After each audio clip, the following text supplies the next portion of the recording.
Todos morimos. Solo en Estados Unidos mueren 2,5 millones de personas al año. En ocasiones la causa de la muerte no es una sorpresa. En otras llega de forma repentina, por accidente, infarto, homicidio.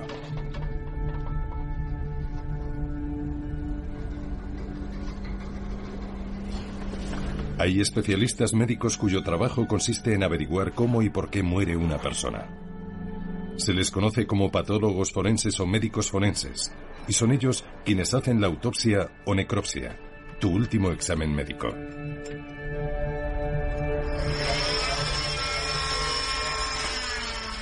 La doctora Marcela Fierro es uno de los principales médicos forenses de Estados Unidos. Cuando trataba con pacientes vivos, hablaba con ellos. Cuando trato con pacientes muertos, también hablo con ellos. Pero ellos no contestan. Ellos me contestan con evidencias físicas y con su patología. Les digo, cuéntame tu historia. Mientras los disecciona. Eso no lo pienso. Pienso que estoy examinando sus tejidos, sus lesiones. Yo hago la autopsia y ellos me cuentan su historia. Los médicos forenses como Fierro determinan la causa de la muerte. ¿Fue una muerte natural, un accidente, un homicidio o un suicidio? No se necesita ser un genio de la medicina para saber si alguien recibió un golpe en la cabeza o un disparo, pero sí una pericia especial para calcular la distancia. ¿Es su brazo lo bastante largo para hacerlo? ¿Hay algo en su cuerpo que pudiera predisponerle a la depresión? ¿Tiene marcas defensivas? Es una materia compleja. No se aprende en una semana. Y hay que estar entrenado para saber qué hay que buscar y qué analizar. ¿Y qué preguntar? Porque si una muerte no se considera sospechosa y se califica como natural, la víctima será enterrada o incinerada, independientemente de los deseos de la familia, y nunca volverá a ser investigada.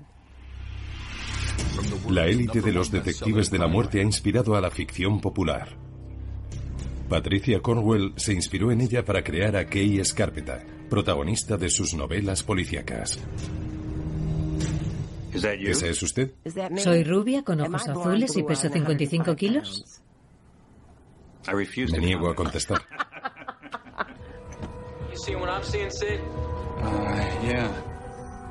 Pero Fierro y muchos de sus colegas dicen que la ficción que ellos mismos inspiran en series de televisión como CSI hace que los estadounidenses tengan una visión errónea. Mucha gente que ve CSI en la televisión piensa que así es como funciona realmente. Pero la realidad abarca desde la excelencia hasta la incompetencia. A veces te enfrentas a un caso como forense y piensas, vaya, no hay base científica para esta decisión. Es una completa chapuza. Luego los familiares leen el informe presentado en un buen papel y con un sello oficial y piensan, supongo que saben lo que hacen. Dice que todos los días hacen chapuzas. Afirmo que en este país muchas agencias legales y médicas producen basura, sí. Hola. ¿Puedo ayudarle? Creo que mi mujer se ha suicidado. ¿Dónde está? Está tirada afuera. Está muerta. En el condado de Sonoma, al norte de San Francisco, alguien llama al 911. No lo puedo creer. Un marido informa de que su esposa se ha suicidado. Dios santo.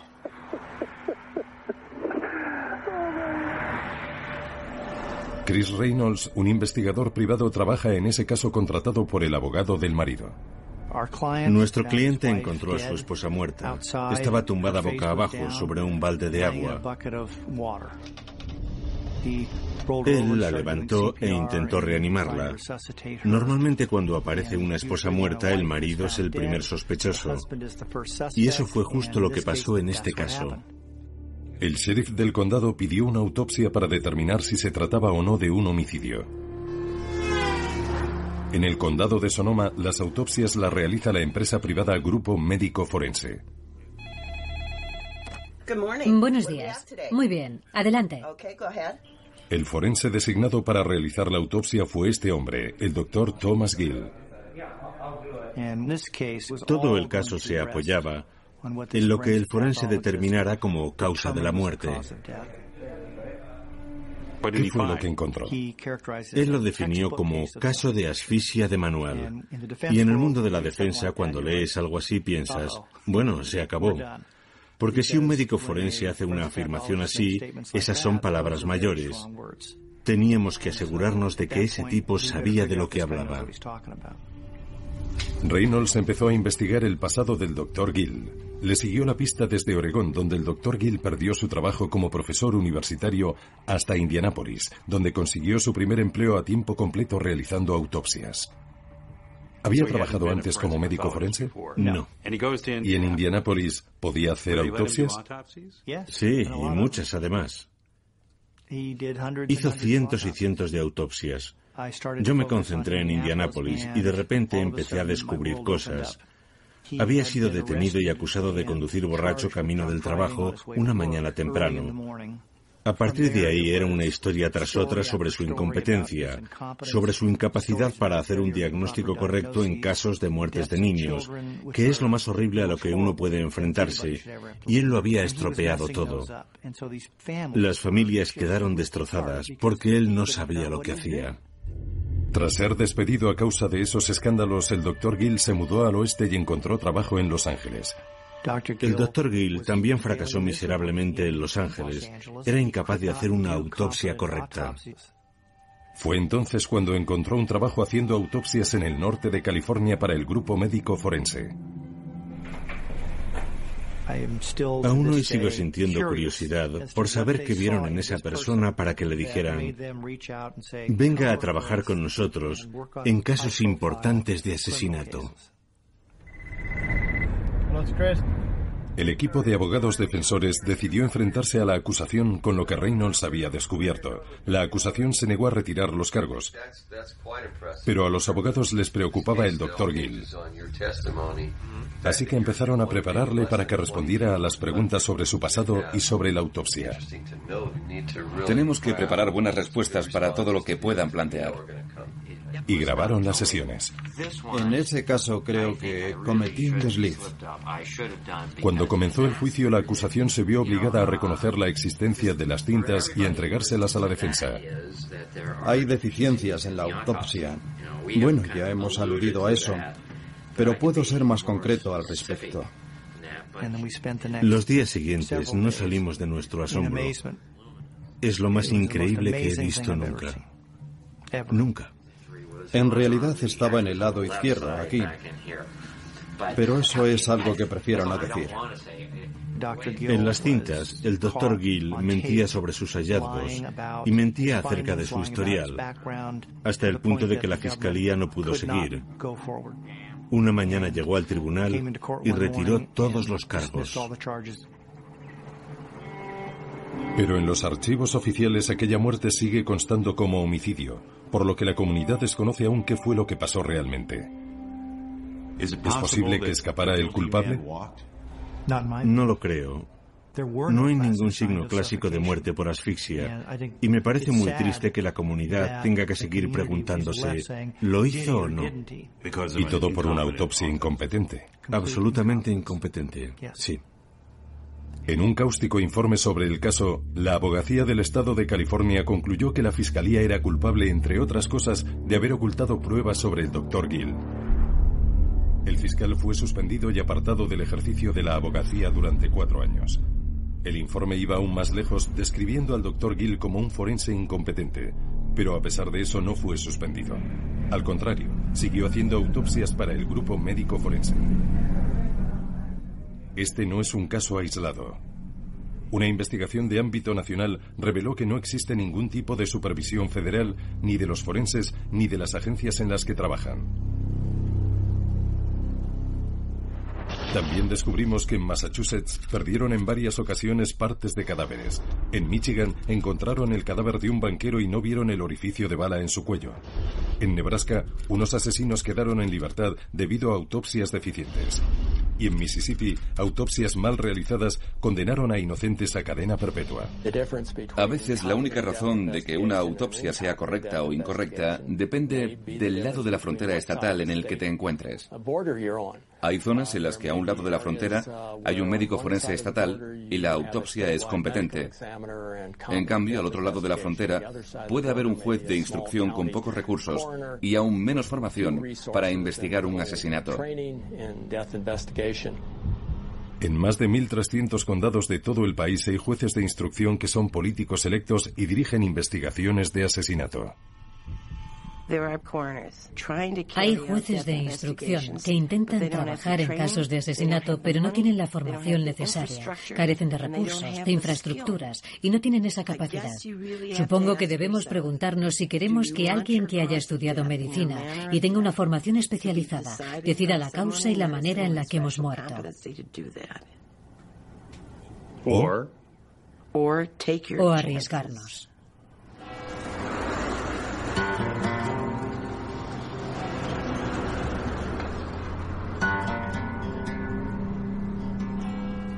Tim Brown se graduó en un instituto de formación profesional y posteriormente trabajó como constructor en el condado de Marlboro, Carolina del Sur. También es el juez instructor electo, lo cual significa que cuando alguien muere de forma imprevista es él quien decide cómo sucedió. Hubo una época en la que el juez instructor era ciego, ¿no? Sí, señor. Eso pasó aquí, en el condado de Marlboro. El señor Francis Stanton era un caballero ciego. ¿Fue juez instructor 40 años? La verdad no lo sé, pero mucho tiempo, sí. Así que le eligieron y usted, digamos, se sumergió en el tema. Sí, señor, es correcto. Hasta el fondo. He sido elegido 7 veces. El juez Brown se convertiría en una celebridad nacional poco tiempo después de que recibiera una llamada avisándole de que había aparecido un cadáver cerca de la frontera estatal. ¿Y el cadáver fue encontrado allí? Sí, justo en esa zona, allí mismo. ¿Ve aquel viejo tronco? Sí. No encontramos ninguna identificación. No había cartera. No encontramos ni un reloj, ni un anillo, ni un collar. Nada. No. Si hubieran encontrado el cadáver a tan solo unos metros de distancia, la investigación le habría correspondido a otro departamento de medicina forense perfectamente equipado, el de Carolina del Norte. Pero el cadáver apareció en Carolina del Sur, por lo que el caso le correspondía al juez Brown. Como la mayoría de los jueces de instrucción, el juez Brown no realiza autopsias, así que envió el cadáver para que le hiciera la autopsia a una clínica privada a más de 150 kilómetros. Se hizo la autopsia al aire libre, en un viejo garaje situado detrás del hospital. A veces hace mucho calor, sobre todo en esa época del año, en agosto. Era inevitable que el proceso de descomposición se acelerara. Así que hizo la autopsia en un garaje. Correcto. Y luego enviamos el cadáver a Tim Brown. Basándose en la autopsia, Brown calificó aquella muerte como homicidio. Pero se enfrentaba a un dilema. No tenía una cámara frigorífica en la que guardar el cuerpo en descomposición de aquella víctima desconocida, ni medios para enterrarla. Así que decidió incinerar sus restos.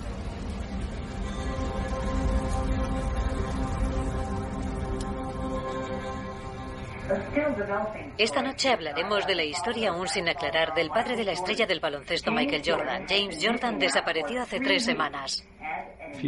Pocos días después de que decidiera incinerar el cuerpo, estaba viendo el telediario de la noche de la CBS cuando dieron la noticia de la desaparición del padre de Michael Jordan y pensé, vaya, ese podría ser mi Juan sin nombre. ¿Podría ser? Sí, era posible. Creo que dije, ese podría ser mi hombre. Los registros dentales confirmaron que el cadáver que Tim Brown había encontrado era de hecho el padre de Michael Jordan. Esto complica la investigación del FBI. 2 hombres fueron condenados por el asesinato y la familia Jordan solo pudo enterrar unas cenizas. Los medios de comunicación opinaron de forma unánime que el juez instructor Brown no debió incinerar su cuerpo. Tuvo que arreglárselas con los medios que tenía. Lo hice, sí, y sigo pensando que la decisión que tomé fue profesional. Mucha gente opina que a causa de este incidente cambiaron las cosas. Bueno, se puede atribuir a este incidente, de eso no hay ninguna duda. ¿Han cambiado los requisitos para ser juez instructor? La verdad, yo no puedo hablar de eso porque los cambios a mí no me afectan. Aún hoy, los jueces de instrucción de Carolina del Sur siguen teniendo un acceso limitado a cámaras frigoríficas. Pero existen nuevas exigencias para poder convertirse en juez. Es necesario tener un título de educación secundaria. El principal problema en este país es el sistema de jueces de instrucción, por el que básicamente se elige a alguien sin experiencia ninguna. Y eso es absurdo. ¿En cuántas ocasiones cree que la gente que va a votar piensa: mi candidato es el señor Jones porque es un buen juez de instrucción? En algunas comunidades podrías presentar a un muerto para juez de instrucción y saldría elegido si tuviera los apoyos necesarios. Conocí por primera vez a un juez de instrucción electo hace casi 20 años, cuando cubría las noticias sobre crímenes y violencia en el Departamento de Policía de Nueva Orleans.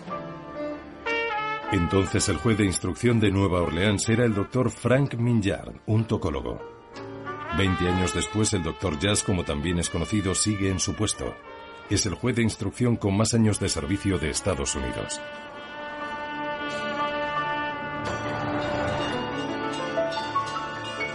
Esto no es muy grande. No lo es.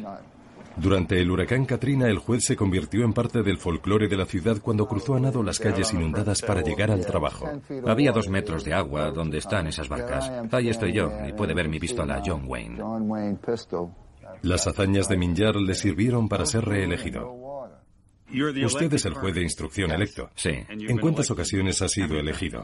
En 10. ¿10? 10 veces por 4 años. Entonces es un político. No me llame político. Yo no me considero un político. Me considero más bien un servidor público. Pero usted no es médico forense. No. Yo ejercía como tocólogo antes de convertirme en juez de instrucción.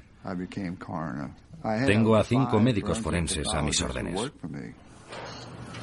Pero es el juez Minjard quien interpreta los hallazgos de sus forenses y quien decide si la muerte es o no un homicidio. Algunas de sus decisiones han sido muy controvertidas. Por ejemplo, en el caso de Adolph Archie. Alerta roja, agente herido. Agente herido. Hace 20 años, Adolph Archie huyó tras matar a un policía. El sospechoso huye a pie en dirección a Chart. Cuando la policía cogió a Archie, por la radio se oyó un terrible mensaje. ¡Matad a ese! Se está grabando todo, ¿sabes? ¡Matad a ese! A la mañana siguiente, Adolph Archie estaba muerto. Según la autopsia realizada en la oficina del juez de instrucción Minjard, Adolph Archie tenía el cráneo fracturado, una costilla rota, los pulmones encharcados de sangre, golpes en los labios y otras heridas típicas en alguien que ha muerto a causa de una paliza brutal. Pero en un primer momento, el juez de instrucción Minjard dejó la causa de la muerte en blanco. Más tarde, diría públicamente que Archie había muerto a causa de una caída accidental. En numerosos casos se le acusa de ponerse siempre de parte de las fuerzas del orden. Correcto, sí. Incluso un agente de policía implicado en uno de los casos más famosos era amigo suyo. Sí. El caso Adolph Archie. Adolph Archie, sí. Usted dictaminó que la causa de la muerte era indeterminada cuando se encontraba bajo custodia de la policía. Sí, ¿y qué? Pero muy violenta. Sí, ¿y qué tiene eso de malo si es la verdad? Tras el escándalo que se formó con su calificación de la muerte de Archie como accidental, Minjard la cambió por la de homicidio, pero continuó afirmando públicamente que había sido una muerte accidental. Con las evidencias médicas cuestionadas, no se presentó cargo alguno contra los agentes de la policía implicados.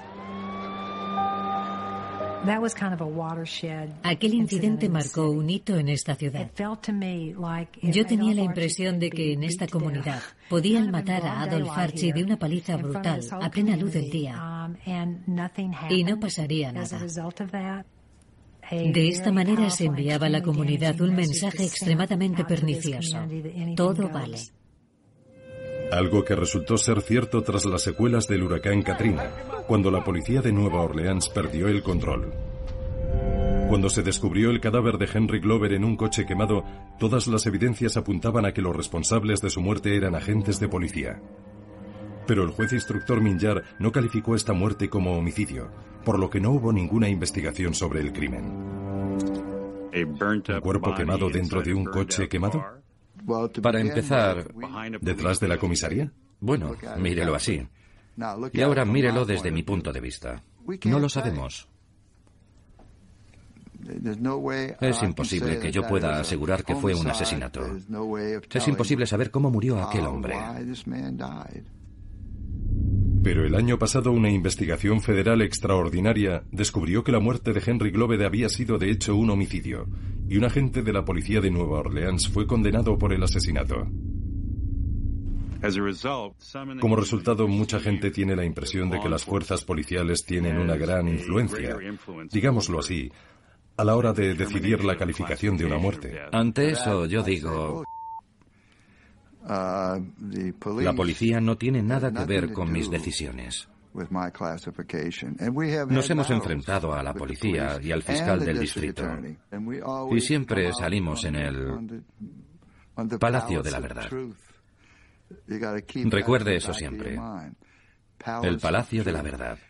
La cuestión es que lo único que buscamos es la verdad. Siempre buscamos la verdad. No nos importa quién gane o quién pierda. Pero hemos encontrado nuevos casos que revelan grietas en el Palacio de la Verdad del juez instructor Minjar, como el caso de Kane Miseli. La madrugada del 4 de enero de 2009, Kane Miseli, de 43 años, acudió a urgencias del centro médico Tulane, aquejada por un ataque severo de asma. Cuando el personal médico intentó darle el alta a pesar de que le costaba respirar, Kane, que tenía antecedentes de problemas psiquiátricos, se resistió, y el hospital llamó a la policía. La policía la trajo aquí al ala de psiquiatría de la cárcel dirigida por el sheriff.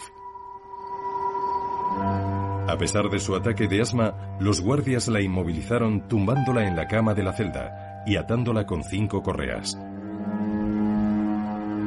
Según el registro del mismo centro de detención, Kane dijo a los guardias que no podía respirar. Ella intentó zafarse y casi lo consiguió. Entonces 4 guardias la redujeron. Solo cuando no pudieron encontrarle el pulso avisaron a la ambulancia que llevaría a Kane urgentemente al hospital. Fue entonces cuando llamaron a Mike, su padre. Fuimos allí tan rápido como pudimos. El médico nos dijo que no había ninguna esperanza. Entonces nos quedamos solos y hablamos. Decidimos desconectarla del respirador. Y en cuanto la desconectaron, dejó de respirar. Su corazón tardó unos 5 minutos en apagarse lentamente. Cuando Kane murió, 2 médicos del hospital le dijeron a Mike Miseli que querían hablar con él en privado. 2 médicos nos llevaron a otra habitación y cerraron la puerta. Nos invitaron a sentarnos. Me miraron a los ojos y me dijeron: Señor Miseli, tiene que hacer que esto se investigue. Esto no debería haber pasado. Algo está mal. El cadáver de Kane Miseli fue enviado a la oficina del juez de instrucción Minjar, donde decidieron que se le practicara una autopsia, para la cual fue designado un médico forense veterano, el doctor Paul McGarry, la misma persona que realizó la autopsia del caso de la muerte de Adolph Archie y de otros polémicos casos. El doctor McGarry encontró marcas de pinchazos en el brazo de Kane Miseli, y a pesar del hecho de que los análisis no encontraron restos de drogas en su sangre, informó de que la causa de la muerte había sido una sobredosis. El juez de instrucción Minjar clasificó el caso como muerte accidental. Para Mike Miseli eso solo significaba una cosa: encubrimiento. Así que decidió investigarlo. Sí. ¿Era grave su caso de asma? Miseli se dirigió a Mary Howell, una abogada que había investigado otras muertes en las que la policía de Nueva Orleans había estado implicada. Intenta minimizar todo lo relacionado con el asma. El doctor McGarry ha trabajado muchos años para el doctor Minjar. ¿Sus autopsias, sus conclusiones, son un problema al que se enfrenta habitualmente? Sí, así es. Si sé que la autopsia la ha hecho el doctor McGarry y la víctima se encontraba detenida, pido automáticamente una segunda autopsia, ya que por la experiencia que tenemos, pensamos que el departamento no es de fiar. Y cuando realizamos esas segundas autopsias siempre descubrimos cosas sorprendentes. ¿Conoce a Mary Howell? Ah, sí. Ella dice que sistemáticamente, en muchos casos llevados por el doctor McGarry, Las segundas autopsias demostraron que la causa de la muerte había sido, de hecho, otra diferente a la que él había determinado. Yo tengo que creer lo que dicen mis forenses. No podría hacer este trabajo si no les creyera totalmente. Al 100%, sin dudar. McGarry nunca me ha dado motivo alguno para no creerle. Pero sabemos que a pesar de sus declaraciones, el juez Minjar conoce perfectamente algunos errores graves en el trabajo del Dr. McGarry. Mike Miseli puso al descubierto uno de ellos al enviar el cadáver de su hija a Alabama para que lo examinara el Dr. James Lauritson, un médico forense independiente contratado por él. El médico forense encontró marcas de pinchazos en el brazo y llegó a la conclusión de que se trataba de una muerte relacionada con las drogas. Pero en realidad, todas eran señales de pinchazos terapéuticos, extracciones de sangre, vías intravenosas, ese tipo de cosas. Y de hecho, la causa de la muerte fue algo completamente distinto, sin relación alguna con el consumo de drogas. Yo examiné sus pulmones y se podía ver claramente que tenía los pulmones y las vías respiratorias completamente llenos de mucosa. A continuación, realicé un análisis microscópico de los tejidos que me confirmó el hecho de que se trataba de un caso muy grave, mortal de hecho, de asma bronquial. ¿Así de sencillo?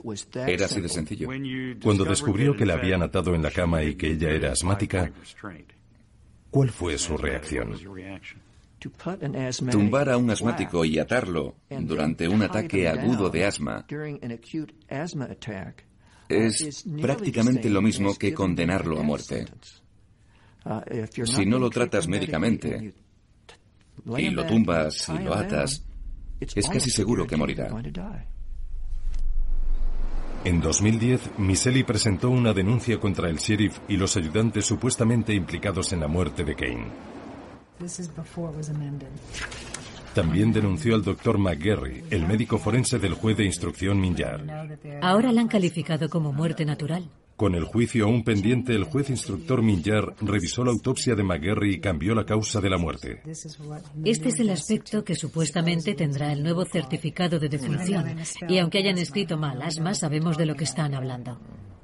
Pero hasta la fecha, las autoridades de Nueva Orleans se han negado a abrir una investigación por la muerte de Kane Miseli. No hay ninguna razón por la que una familia tenga que pasar por esto. A mí me parece que ese médico forense y ese juez son unos encubridores. Solo encuentran lo que el departamento del sheriff quiere que encuentren. A pesar de nuestros repetidos intentos, el Dr. McGarry se ha negado a hablar con nosotros. Dr. McGarry, soy Lowell Berman. Llevo un par de días intentando hablar con usted. ¿Hablará con nosotros? ¿Entonces no quiere decir nada? Tras cambiar la causa de la muerte de Kane Miseli, el juez Minjar dejó de trabajar con el Dr. McGarry después de 30 años. Además de los casos Miseli, Glover y Archie, las conclusiones de autopsias independientes de otros casos en los que están implicadas las fuerzas del orden han cuestionado los hallazgos del juez Minjar. Eso es lo que algunos denuncian cuando dicen que usted colabora con las autoridades policiales, porque usted es un cargo electo con facturas políticas que pagar y ayuda a las autoridades policiales cuando están en apuros. Bueno, nosotros ayudamos a cualquiera que esté en apuros. A cualquiera, hasta cierto punto. Pero por supuesto, yo nunca infringiría la ley para ayudar a nadie. Eso está claro. Estas son cosas que tienen mala pinta cuando se informa sobre ellas, como lo hace usted. Pero yo ni siquiera sé quiénes son esas personas de las que está hablando. A petición del juez Minjar, le damos una lista con otros casos polémicos. Más tarde nos diría que todos los casos estaban bajo investigación y que no podía hacer declaraciones oficiales. Los abogados de Nueva Orleans declaran que cuando se hace la autopsia a una víctima por disparos de la policía o a alguien que ha muerto estando detenido, disparos de la policía o detenidos, y la autopsia la ha practicado un médico forense de la oficina del juez instructor, siempre piden una segunda autopsia. Eso es algo lamentable, porque significa que sus casos no son creíbles. Yo siempre he pensado que el mejor amigo de las fuerzas del orden, especialmente en aquellos casos de tiroteos en los que están implicados la policía y otras fuerzas del orden, es una autopsia objetiva, honesta y bien ejecutada.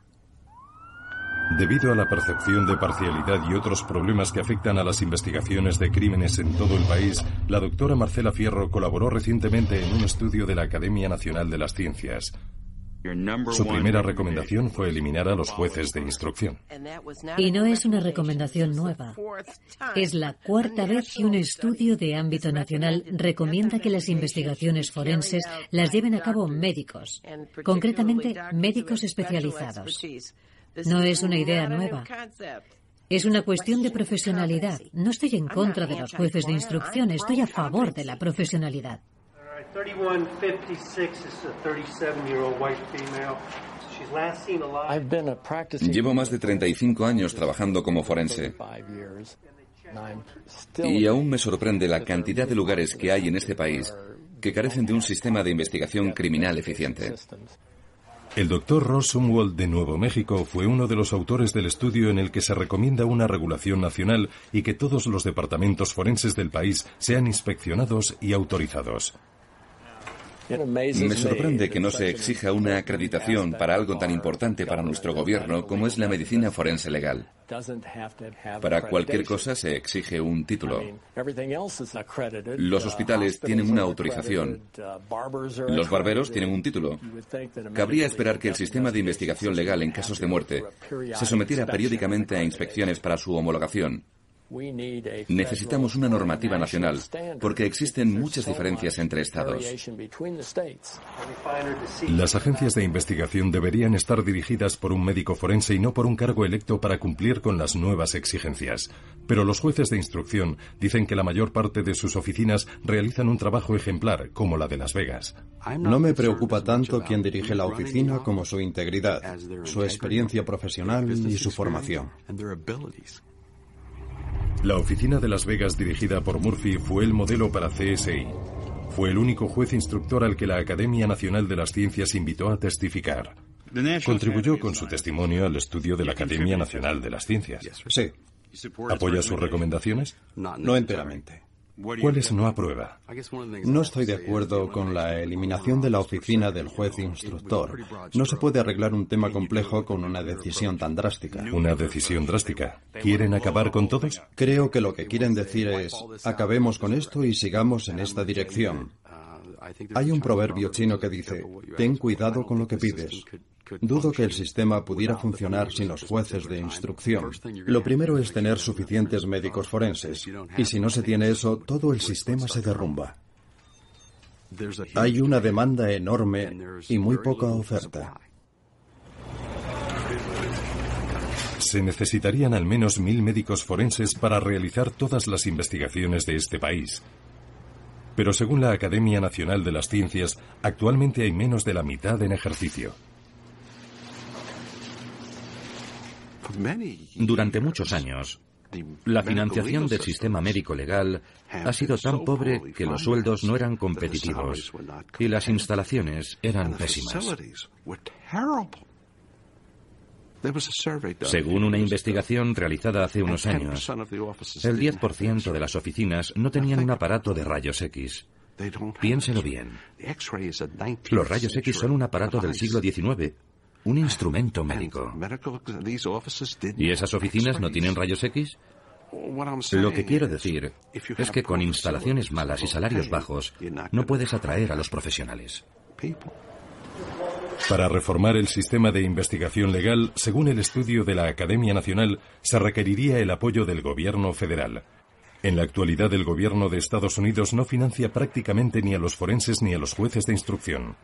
Una de las subvenciones fue para que una oficina comprara una cámara frigorífica nueva, porque la que tenía se cerraba con una correa.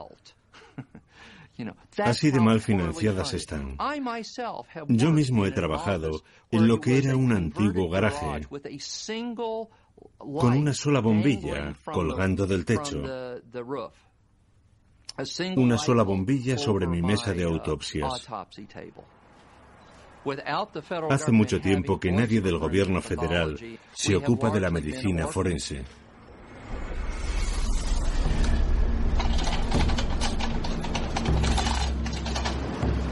El condado de Los Ángeles tiene uno de los departamentos forenses más grandes y activos del país, pero como no dispone de recursos suficientes, solo investiga una parte de todas las muertes. Nos ocupamos aproximadamente de 20.000 muertes al año, pero solo es un pequeño porcentaje de todas las que se producen en el condado de Los Ángeles. Probablemente cada año hay entre 60 y 70.000 muertes. De forma que solo investigan 1 de cada 3 casos de muerte cada año. Correcto. De hecho, hay muchos homicidios de los que no tienen constancia. Correcto. Cuando solo ves 1 de cada 3 casos, las probabilidades de que se te escape un homicidio son muy altas. No tengo personal ni recursos suficientes para investigarlas, para responder de todas esas muertes. Apenas puedo con las que tengo ahora. Uno de los grupos de personas menos susceptibles de ser investigados es también uno de los más vulnerables, el de los ancianos. Tendemos a creer que solo porque alguien sea mayor, tiene que morir a causa de una enfermedad relacionada con la edad, a diferencia del resto. Pero, ¿qué es lo que los mata realmente? Hay que tener cautela con los mayores, cuidado. No siempre mueren por causas naturales. El 6 de noviembre de 2007 falleció Elmore Kitawer, de 80 años. Vivía aquí, en Silverado, una residencia asistida de alta categoría del condado de Los Ángeles. Según el certificado de defunción, murió por causas naturales. Dejó de respirar y el corazón le falló. Nadie denunció ninguna irregularidad. Es algo así como un código de honor. Me gustaría disponer del personal suficiente para investigar todas las muertes en las residencias. Están plagadas de riesgos potenciales. Pero si algo fuera mal en una de esas residencias, a menos que alguien lo denunciara, habría muchas probabilidades de que el caso pasara desapercibido sin que siquiera lo viera el juez instructor. El señor Kitawer fue enterrado, pero su familia recibió una llamada al día siguiente. Un informante anónimo afirmaba que el cuidador de Silverado lo había golpeado y habría muerto a consecuencia de la paliza. La única forma de saber si eso era verdad era exhumando el cadáver para hacerle una autopsia. Descubrieron multitud de lesiones. Encontraron golpes en la cara, en el pecho, en los brazos. De hecho, recurrimos a un experto en radiología, colaborador de la oficina del juez instructor. El señor Kitawer tenía 28 fracturas en las costillas. Tenía el esternón fracturado, una fractura de la laringe y los dedos rotos. ¿Los dedos rotos? Sí. Y las fracturas de los dedos no se debían a una caída. Estaban aplastados como un ladrillo. La lesión en la laringe tampoco fue producida por una caída. Según el forense, es más probable que fuera producto de la presión al intentar asfixiarle. Con los resultados de la autopsia, el fiscal del distrito citó a los empleados de Silverado que declararon que César Ulloa, uno de los cuidadores, golpeó al señor Kitawer. Una persona vio al señor Ulloa sentado encima del señor Kitawer a horcajadas, pocos días antes de su muerte. Le vieron poniéndole una colcha sobre la cabeza mientras le golpeaba en el tronco y en la cabeza. Por lo que cuenta, parece que los supervisores o alguien más debían saber qué es lo que estaba pasando. Alguien tendría que saberlo. Cuando supimos lo que había sucedido, no lo podíamos creer. Pensábamos que ese cuidador era un trabajador modelo. Había recibido el premio al mejor cuidador del mes. Loren Schuck es el director de Silverado. ¿Dice que la residencia tiene un director médico? Sí. Imagino que hay médicos que visitan a los pacientes. Hay consulta médica y enfermeras tituladas a cualquier hora todos los días de la semana. Considerando el tipo de cuidados que, según usted, hay en Silverado, la atención al paciente y el hecho de que, como dice, haya enfermeras y un director médico, ¿cómo pudieron pasar desapercibidas las heridas en la cara y demás? No había muchas evidencias externas de heridas en el señor Keytower. Él no podía hablar muy bien, así que no pudo contarnos su historia. El certificado de defunción del señor Keytower tampoco contaba su historia, por la sencilla razón de que el médico que firmó su certificado de defunción no era su médico y nunca llegó a ver el cadáver. Eso es legal en California. Se nos escapan cosas porque no tenemos suficiente personal para investigarlas. Y el sistema de alerta, el código de honor ya no funciona. Solo gracias a la autopsia del señor Keytower pudo conocerse la verdad. Y como resultado el señor Ulloa fue condenado por tortura y sentenciado a cadena perpetua. Si no hubiéramos exhumado el cadáver del señor Keytower, no podríamos haber hecho nada. La autopsia llevó a todo lo demás. Una investigación competente no solo conduce a la detención de los criminales, también puede salvar miles de vidas. Los médicos forenses han detectado un ataque terrorista con anthrax, cunas defectuosas que matan bebés y enfermedades infecciosas mortales. Es importante tener un sistema de investigación eficiente y de calidad. De lo contrario, te arriesgas a padecer una epidemia fuera de control o a no identificar riesgos para la comunidad a causa de las toxinas o de la contaminación medioambiental. Creo que la medicina forense es una medida de protección para cualquier comunidad.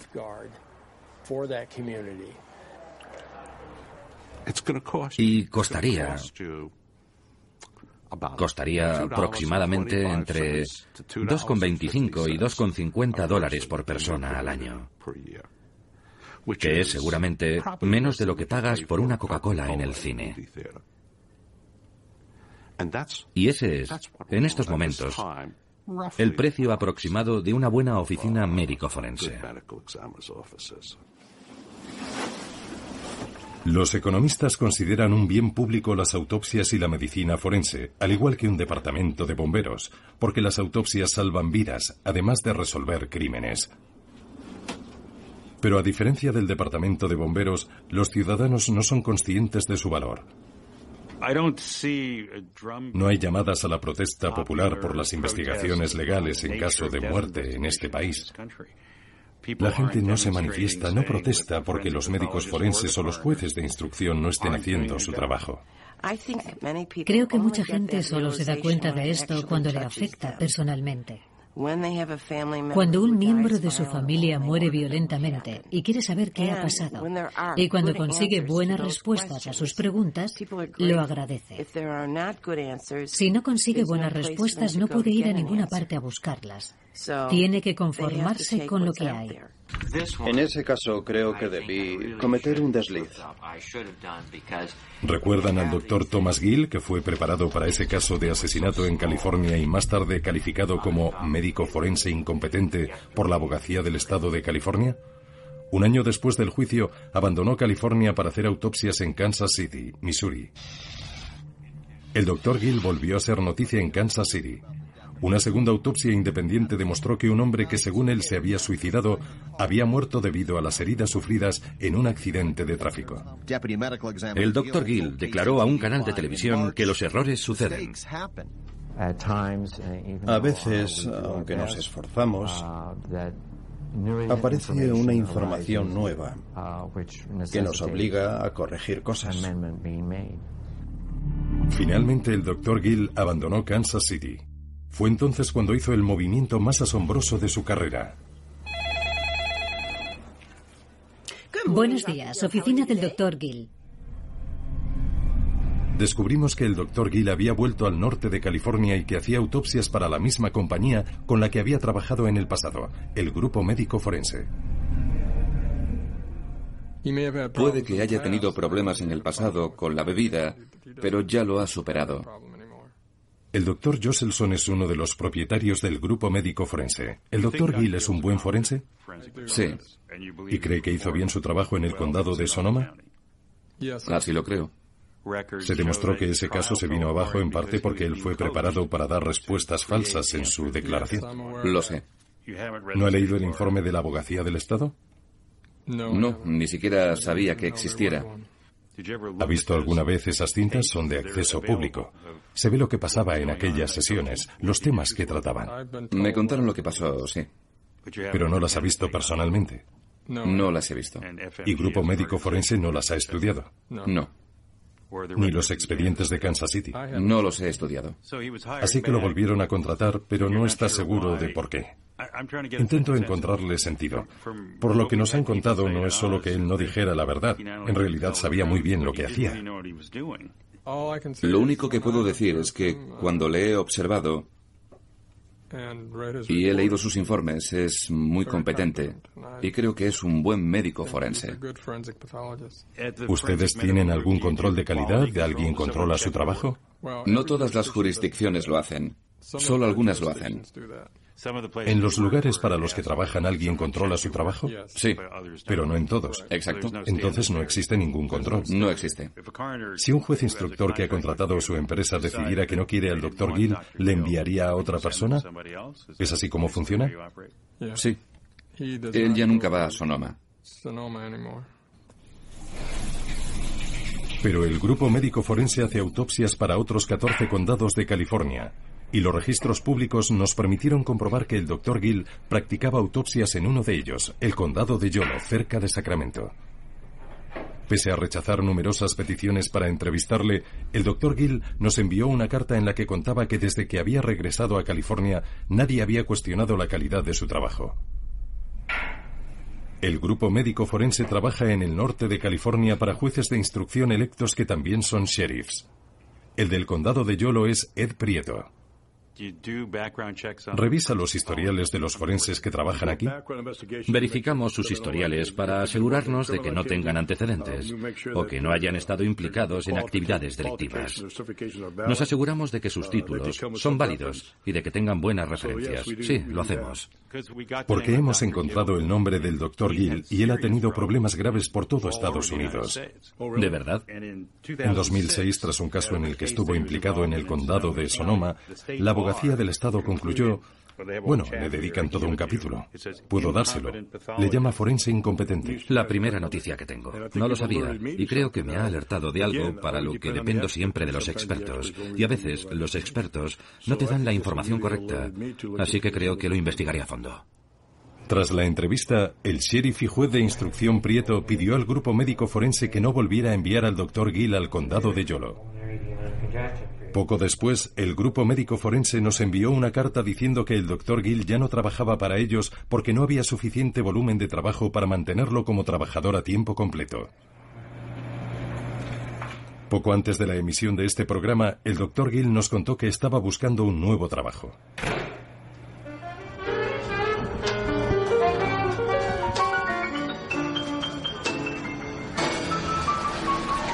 ¿Y recuerdan al Dr. Paul McGarry, el médico forense de Nueva Orleans que dejó de trabajar para el juez Minyard? El Dr. McGarry nunca dejó de trabajar. Sigue haciendo autopsias para jueces de instrucción muy cerca, en Mississippi.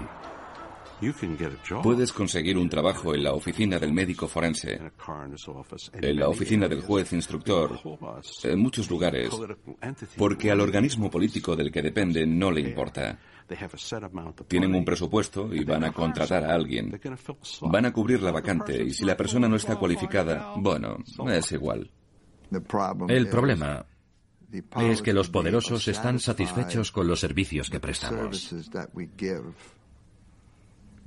Cuando los poderosos que controlan el dinero están satisfechos con los servicios que les das, no te van a cambiar. Bien, el otro problema es, y quiero que escriba esto en mayúsculas enormes en la pantalla, es que los muertos no votan. Punto.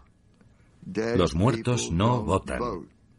Si los muertos votaran, yo sería elegido gobernador o presidente o algo así.